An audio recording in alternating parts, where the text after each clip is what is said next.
talk about porn. I'm just kidding. So I got a request on our Facebook page to go see and review the new movie 50 Shades Darker. Thank you, Tyler. My husband and I really had no intent on ever seeing this movie. We weren't a fan of the first one, so we just kind of chalked it up to the second one was going to be just as bad and had no intent on seeing it. But because we got a request, we sucked it up and went and saw it anyway. So, without further ado, here is my review on 50 Shades Darker.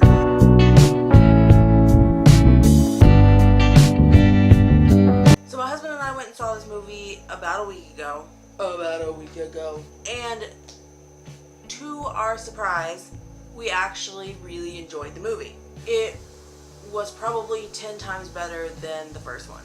I just think the first one, I've heard a lot of people say that the first one was like low budget and the dialogue was bad.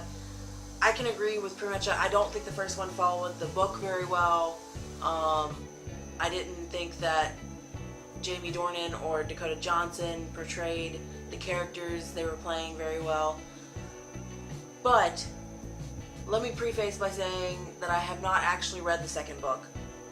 But I do think that Jamie Dornan and Dakota Johnson did a phenomenal job in this movie portraying the characters. I've heard some other people in reviews say that they didn't think the chemistry was there. I have to disagree. I think they were great together in this movie. The first one I could probably agree with that, but this one I think it was, I think their chemistry was much better. I think the rest of the casting was actually very well casted. Rita Ora as Christian Grey's sister, great job. Marcia Gay Harden as his mother, also great pick. I love her, especially in SVU. And I think Eric Johnson did a very good job playing one of the villains, one of the many villains in this movie. I don't know the name of the actress who played Mrs. Robinson in this movie, but I think she did a very good job playing another villain in the movie. Also the girl that played Christian Grey's ex-dominant. I will say that both 50 Shades of Grey and 50 Shades Darker both are kind of comparable to softcore porn. They both, obviously they're going to be about the storyline because they're based off books, but I feel like the sex part of them wasn't as emphasized as the storyline. I think the dialogue was very good. I think it was on point. I think it probably followed the book. How well, I'm not sure, because again I haven't read it, but I think based on what I read in the first book, I think that the dialogue probably followed this book fairly well. The soundtrack was phenomenal. I loved the soundtrack. They had some bigger names on the soundtrack. Zayn, Taylor Swift, Halsey. I think Halsey's song, Not Afraid Anymore, is probably my favorite from this soundtrack. But I do like I Don't Want to Live Forever by Zayn and Taylor Swift.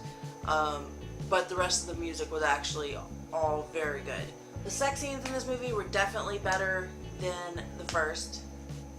And it didn't take quite as long to get into a sex scene in this movie as it did in the first movie. I think I read an article that said it took 40 minutes for there to be a sex scene in the first movie. I think it was 16 minutes for a vanilla sex scene in this movie.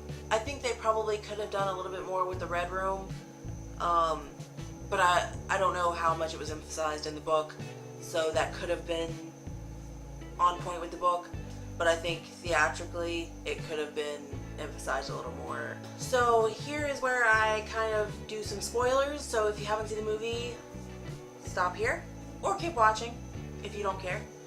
It's up to you. I think mine and my husband's favorite phrase from the movie was kinky fuckery. That was fantastic. I've never heard anybody say that before, so it was pretty awesome. I think at the beginning of the movie when Christian Grey buys all of Jose's pictures of Anastasia from his gallery is kind of predictable. Again, it was probably following the book, But again, kind of predictable. I mean, let's be real. Who could have bought the pictures? Who's a millionaire? Oh my god, Christian Grey. Maybe that's me saying something about the book as well. I don't know. There was a part that I kind of got choked up on whenever his helicopter went down. I don't really know why I got choked up, because there was a third movie, so obviously he didn't die. But, you know, they did a good job really selling the fact that he could be potentially dead. So it kind of choked me up. Don't judge me.